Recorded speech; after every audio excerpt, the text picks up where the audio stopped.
So, welcome sa vlog natin ngayon for SEO marketing. Um, Ngayon, gagawa tayo ng report Saturday. Siguro, sa backlinks ko ngayon is 5,500. Yun yung pinaka-sagad in weekly. And then, pag-maintain naman sa website at saka sa mga pages, may boosting man o wala. Pero mas maganda may boosting din. Pero yun yung pinaka the best sa lahat, as yung mag-dominant yung company, mag-dominant yung market. Yun yung pinaka the best.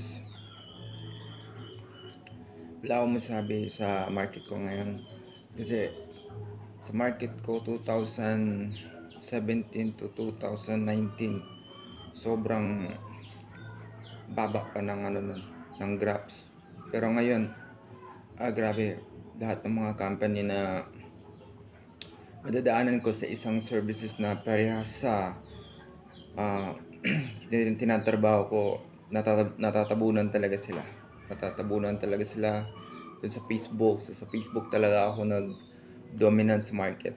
So, grabe yung pag-dominant. Wala akong masabi. 5,000 a week backlinks. Grabe. Yun yung pinaka the best. Tapos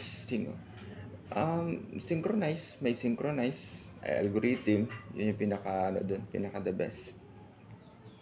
As a small business operation to huge company na wino-workout, syempre